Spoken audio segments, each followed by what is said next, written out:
follow your gut, first of all, and Mm-hmm. try to fight. Don't be afraid of the doctors, even though they have amazing grades and fancy diplomas. They're just human. Follow your heart and follow your stomach.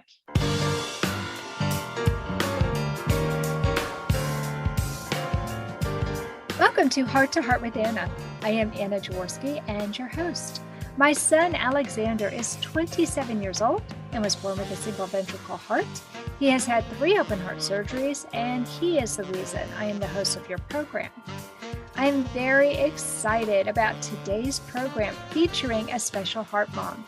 Today's show is entitled Plastic Bronchitis and Immune Deficiency. What is plastic bronchitis? What is immune deficiency? And how might it be related to plastic bronchitis? More importantly, what can be done about it? Today's guest will answer those questions for us and more. Heidi Ingvaldsen is 38 years old and lives in the north of Norway with her partner, Karl Stian. The couple has 3 children from previous relationships. Karl's sons, Nicklas, aged 17, and Tobias, aged 14, and Heidi's daughter, Maya, aged 17. Heidi and Karl welcomed their son, Karl Emil, 5 years ago. Karl Emil was born with hypoplastic left heart syndrome and also has plastic bronchitis and an immune deficiency. He has had 3 heart surgeries and lives with fontan circulation. Heidi is committed to advocating for her son's health to get him the best care possible. Welcome back to Heart with Anna, Heidi Ingvaldsen. Thank you so much for having me again, Anna. I'm really excited to be on your podcast. Well, I'm excited too. After having a chance to talk to you with our listeners in our 8th anniversary special, I just knew that it was going to be so much fun to have a program just with the spotlight on you.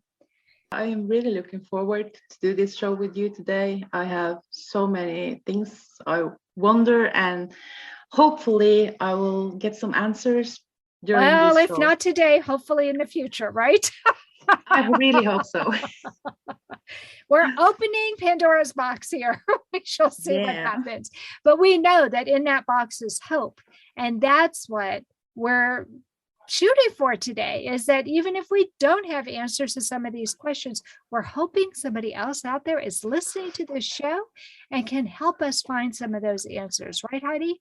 Yeah, hopefully I will find a person, a mother, a father, or somebody who knows a fontan kid with plastic bronchitis and immune deficiency like my son, and I will maybe learn something. Exactly. Well, let's get started by talking about your pregnancy with Karl Emil. You already had one healthy pregnancy 12 years prior. Tell me about how the pregnancies were different. My pregnancy was normal. The only thing that was kind of weird, because Karl Emil was pretty big. So in the last trimester of my pregnancy, I was getting really huge. He was 10 pounds and 8 ounces and 20.8 inches long. Wow. He was That's huge. A real Viking. Yeah, Viking. Yeah, exactly. Like a Viking. Wow. That is a big boy. Well, did you find out in utero that Karl Emil had a heart defect? No, everything was normal. My ultrasound was normal. And even when he was born, everything was normal for the first 12 hours. And then he had a low saturation. So we were sent to the NICU. Then I got him back to the delivery room after a few hours because the saturation was back to normal. And then after 3 days, he was sent back to the NICU because his saturation was low and they thought something was wrong with his lungs, maybe an infection or something. But they didn't check his heart. They listened to his heart and everything was normal. It took 11 days before they used the ultrasound to check. And then they found out that he had a heart failure. But in our local hospital, they don't diagnose kids. So we had to go to Oslo. Talk to us about how challenging it was to send Karl Emil to Oslo. It was pretty weird just to get this message that he was sick and that he had to go on the morning after with ambulance down to Oslo. It's 1.5 hours from our local hospital, and we live 1.5 hours away by car. So it's long distance. And when we came to Oslo, they saw that he had half a heart. I have never heard of it before, but we got a lot of information, and these awesome doctors and nurses was telling us and giving us information. So we just had to keep our heads up high and hopes. And everything went well. He was operated when he was 14 days old the first time. And we were sent back to Bodø after 11 days. But then he had some ups and downs. So we didn't come home until the last of April. Everything was going fine, and we had this checkup in Oslo when he was about 4 months old. He had a heart catheterization. So he had a heart catheterization at 4 months. Did they do a catheterization on him before he had his open heart surgery? No, he had his first when he was 4 months old. Okay. And then he suffered a stroke. Oh. But it went well. He managed to get through it, and he doesn't have any damage, fortunately. Did they actually do an MRI on Karl Emil to see that he had a stroke? Yeah, because after his heart catheterization, he was so weird. Even though he was only 4 months old, I could feel something was really wrong, because he was having these tics in his face. And I was furious because I felt nobody was listening to me. And I can totally relate to you, Heidi. I know. It's so frustrating when nobody listens to you. And you were an experienced mother. You had a child already and understood what motherhood was all about. So you knew something was wrong. How did you finally convince them to run some tests? Because in Norway, after a heart catheterization, we usually take care of the kid ourselves over the night, but I refused and Karl Stian refused. So they put him on surveillance overnight. And then he suffered seizures during the night, and it got worse in the morning. And then they was having an EEG, and they could see epileptic activity in his head. But they were afraid that he has brain bleeding. This is a really complicated medical history, Heidi. So it's not bad enough that he had this open heart surgery, but then it sounds like they weren't sure whether or not he was suffering epileptic seizures or actually having a stroke. The first they discovered was the epileptic activity in his head, and they want to put him in an MRI, but they didn't dare because they were afraid that it was a bleeding. But after a while, they were talking to other countries and listened to other doctors if they have experienced this. And they put him on an epileptic medicine, so the seizures calmed down that much that he could go into anesthesia, a light anesthesia, to check in MRI. And then they discover that he had 2 blood clots. But still, they could see that he might have some damage on the left side. But we haven't seen any evidence that he has it by now. So we think that it went well. Right, that his brain was able to compensate for any damage that may have been there. Amazing. Yes. So he's had open heart surgery. Did he have a Norway procedure? Were they doing that in Norway 5 years ago? He had the Sano. He had the Sano shot. That's the newer operation that's come out of Japan. And I'm hearing really good things about that. So has he had a second operation? Yes, he had his second operation when he was 6 months old. That's really early, since he was 11 days old before he had the first one. So that's a pretty quick succession. Did he have the bidirectional gland with the second surgery? It's a hemi-fontan, yes. So he had the Sano, and then he had the hemi-fontan. Now, has he had his fontan as well? Yes, he had his fontan when he was 2.5 years old. And now he's 5, and he seems like he's doing really well. He is doing really, really good. More than we could ever imagine when we first got this message.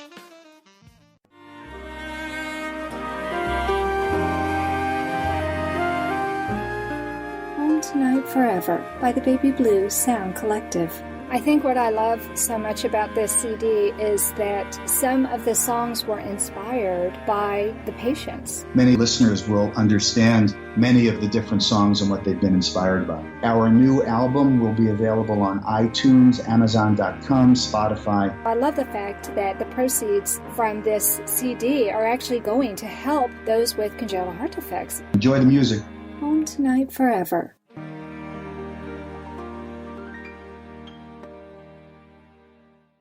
This content is not intended to be a substitute for professional medical advice, diagnosis, or treatment. The opinions expressed in the podcast are not those of Hearts Unite the Globe, but of the hosts and guests, and are intended to spark discussion about issues pertaining to congenital heart disease or bereavement. You are listening to Heart with Anna. If you have a question or comment that you would like addressed on our show, please send an email to Anna Jaworski at anna@hearttoheartwithanna.com. That's anna@hearttoheartwithanna.com. Now, back to Heart with Anna. Heidi, before the break, we learned a little bit about your son's heart defect and surgeries. It's really super complicated. I'm impressed that you've been able to keep up with it the way that you have. So now I'd like to talk about plastic bronchitis, which is a complication that can happen after people have the Fontan situation. Let's start by talking about that. What were the red flags? What signs did you see to let you know that something wasn't quite right? When he had his Fontan, he developed a lot of lymph fluid on his lungs. So we had to stay in Oslo for quite a while. And after a month, he was coughing up some white stuff. It looked like gum, used gum. And nobody could tell us what it was. And some thought it might be because he used medication, inhalation, but nobody could tell us exactly what it was. When we got home in December 2018, he still was coughing up this white stuff, and still nobody knew what it was. By accident, I Googled his condition, his Fontan condition, and came across an article about plastic bronchitis.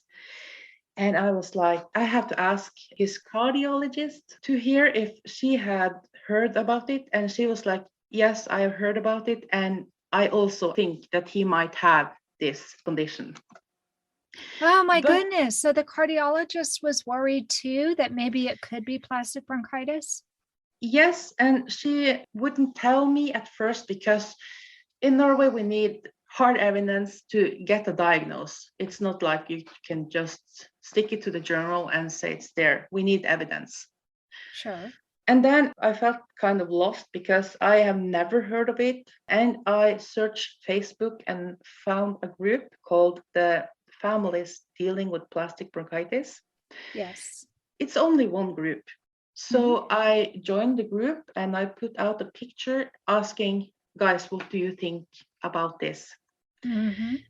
And I get immediately a response from people around the world saying, I'm sorry, but I think your boy has plastic bronchitis. And I was like, what am I going to do about this? Because I didn't have the evidence. But fortunately, one woman told me that if he ever coughed up a cast, because this white stuff is called a cast, put it in a glass of water and bring it to your doctor. In December 2019, he was coughing up a cast and I was putting it in a glass because we were going on a checkup in Oslo again. So I took the glass and gave it to one of his doctors and said, could you please check what this is? And he was over the top. He was so surprised and was taking out his iPhone and taking pictures and was like, oh, we really need to find this out. I can't believe you got a hold of one of those. The cast was sent to pathology, and then we have the evidence that he has plastic bronchitis. Okay, so let me ask you this. You said it sounds like for over a year he had been coughing up the cast, but it looked like gum. You weren't sure what it was. Nobody else was backing you up, telling you, oh, no, you're not crazy. This really is plastic bronchitis, until you joined the plastic bronchitis parent Facebook group, and then they confirmed for you what your worst fear was, which was that Karl Emil actually did have this. What happens if you don't put the cast in water? Does it just kind of disintegrate? It looked like you have chewed on a gum and just struck it out if you don't put it in a glass of water. But if you put it in a glass, it will bloom like a flower or something, and you will see why it's called the bronchitis tree. Oh, okay. It's like a tree with branches. I've seen pictures of the cast, Yeah. but I was wondering what the water did for it. It helps it to retain its shape. It won't dissolve at all. Some of the other people I've talked to who have been dealing with plastic bronchitis told me that when they were coughing and coughing a lot and were producing a number of the casts, that they would come up pink or even red because it caused so much irritation in the lungs that there was bleeding involved. Did Karl Emil have blood with his as well? No, he just coughed up this white cast and nothing else. It was really bad when we came home from Oslo in December 18.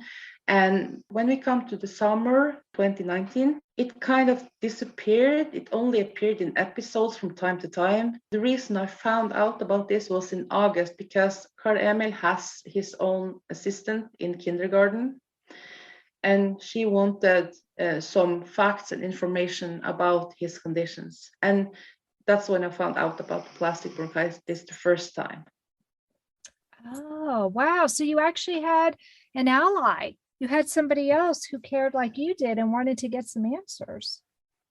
Yes, and like I said earlier, I like to read about stuff because it's so different information in Norway to the United States and around the world. And we can learn so much by talking to others instead of just sitting and just trust the doctors, because I have some issues with some of our doctors that I don't feel they doing what I asked them to. So let's talk about that. You got the plastic bronchitis diagnosis finally. It seems like it was quite arduous for you to get that diagnosis, but you were determined, you did it.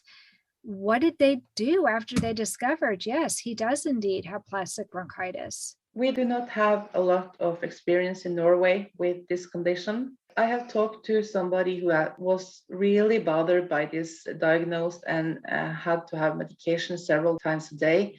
But this has never been the issue for Karl Emil because he only have some episodes. And it's often when he has the flu because its lymphatic fluid got pushed into his lungs. So they're feeling that it's not severe enough to require a more aggressive treatment. Is that what you're saying? I know that doctors in Oslo have talked about our case with the doctors from CHOP in Philadelphia, but it's not serious enough yet.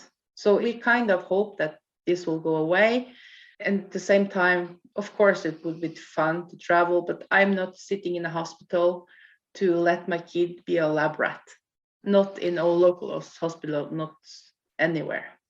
Well, and the problem is that it doesn't sound like this is something that's ongoing. I actually had a gentleman, Jordan D. Barcia, who came on my program, and he was coughing up cast after cast after cast. And that's why they were coming up pink and bloody.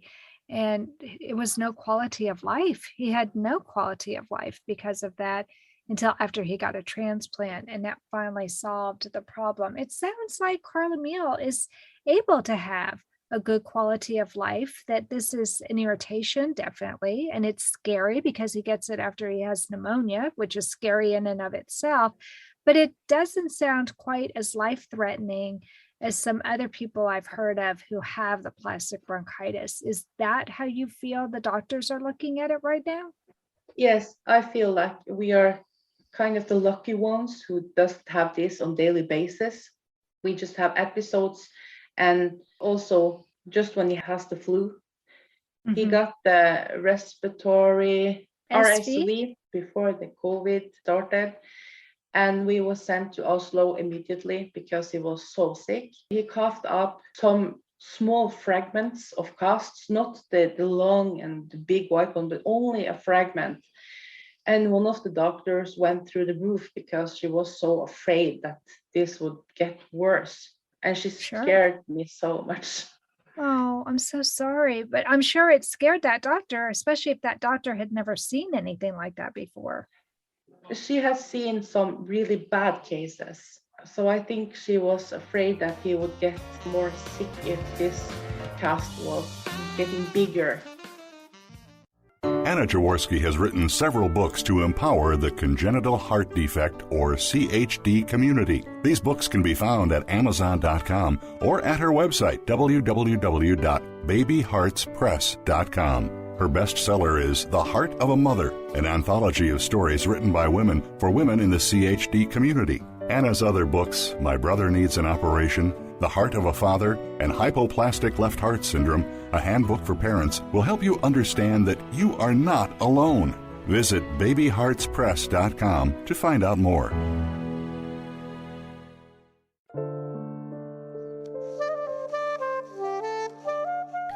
Heart to Heart with Anna is a presentation of Hearts Unite the Globe and is part of the Hug Podcast Network. Hearts Unite the Globe is a non-profit organization devoted to providing resources to the congenital heart defect community to uplift, empower, and enrich the lives of our community members. If you would like access to free resources pertaining to the CHD community, please visit our website at www.congenitalheartdefects.com for information about CHD, the hospitals that treat children with CHD, summer camps for CHD survivors, and much, much more.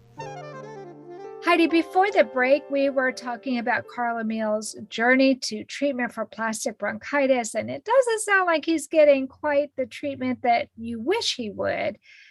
But now there's another complication. So I want to talk about immune deficiency.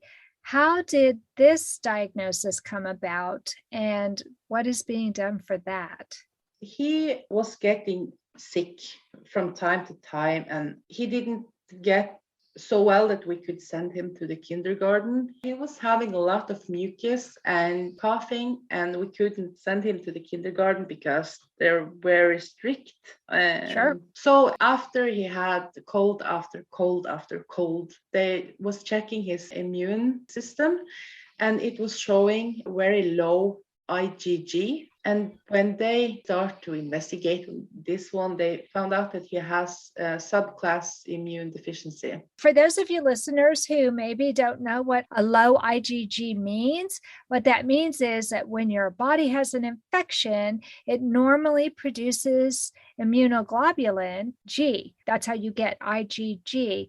And people who have low IgG or are IgG deficient, their bodies are not able to fight off the infections. And that's why children like Karl Emil, they get one infection after another, because their poor body is compromised and it's not able to fight off the attacks that are happening.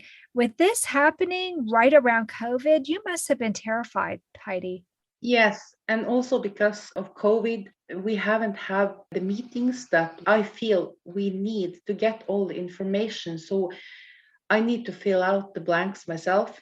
Because at first, when we discovered this, the doctors don't know if he produced too little or if he leaks out or that he burns them in some way.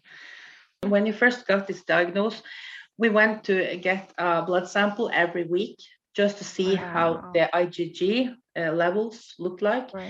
Right. And if it was bad, we had to go to our local hospital to get a refill, if you could call it that. But now we are doing it ourselves at home. It's like a diabetic pump. But in Karl Emil's case, he gets the same pump, but with immunoglobulins. Wow. So they're actually pumping the immunoglobulins right into his body to try and help his body fight off the diseases. Is that what you're saying? Yeah, they work great. Wow. And me and Karl Stian is playing nurse every Tuesday. Oh my goodness. That's amazing. That's so scary. We have to do it because now his IgG levels is normal and he can fight off the flu or cold or anything.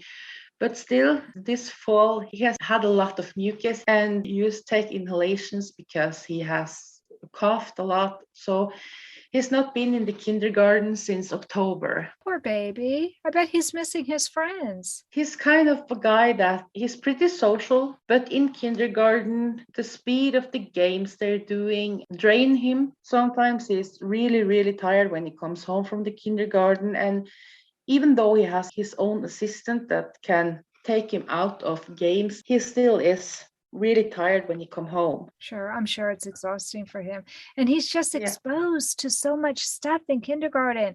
Other children are not conscientious usually, although I'm sure this has changed somewhat with COVID, but oftentimes children will run the back of their hand under their nose, and then they touch puzzle pieces or toys that the children are sharing or books that the children are reading. And the mucus is passed on, even though it's invisible, it's passed on, or it's in the air because they're coughing or sneezing and not covering their mouths.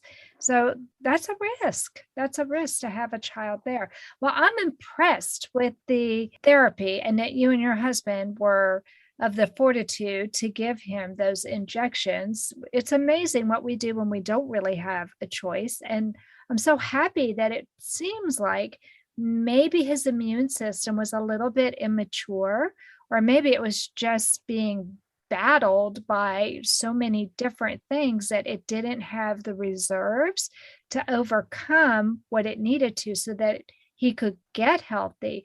But with this IgG pump that you're talking about, it sounds like his body has been able to toughen up and start to learn how to fight these illnesses himself. Yes, as long as we give him the medicine every Tuesday and have him tested once a month, so we know that his immune system is where it should be. And then we can keep him healthy and normal. This is not something that you see yourselves discontinuing anytime soon, then, is that true? No, according to the info we got from Oslo, because as the fontan circulation and the lung disease, our local hospital does not treat any of this.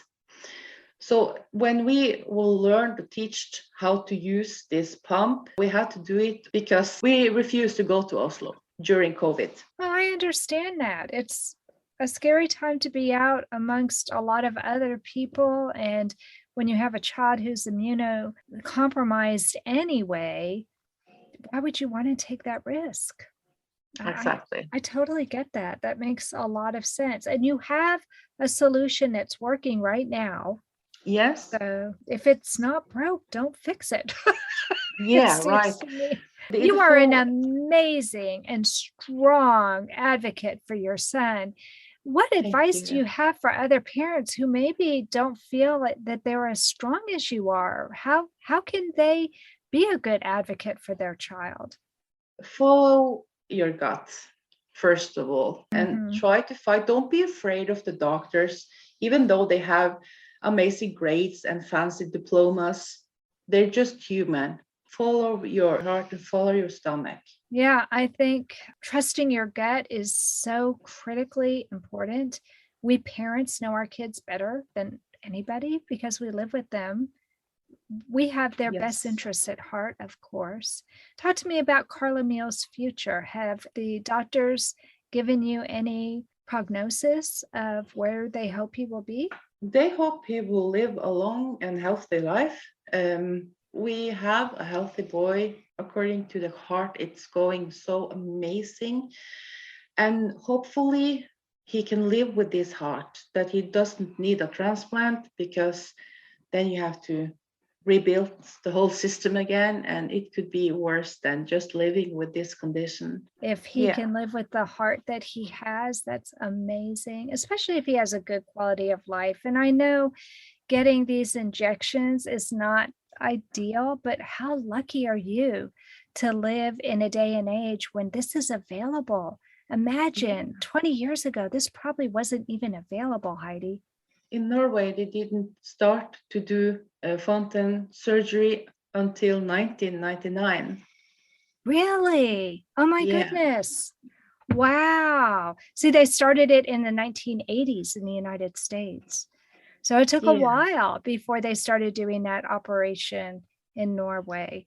Yeah. So Yes. you are so lucky that it was Karl Emil. If one of your children had to have the problem, it's a blessing that it was Karl Emil, because medical technology and medical information has come such a long way since you had your last child. Heidi, I hope that other people in Norway who are having to deal with this, or other parts of the world, not just Norway, of course, but people who have children with single ventricle hearts who have had a Fontan circulation and develop plastic bronchitis or some immunodeficiency disorder, that they will gain hope from your story, because it really looks like you've worked so hard to help Karl Emil have a good quality of life. Thank you so much for sharing your story with me today. Thank you so much for having me, for telling my story. It was great.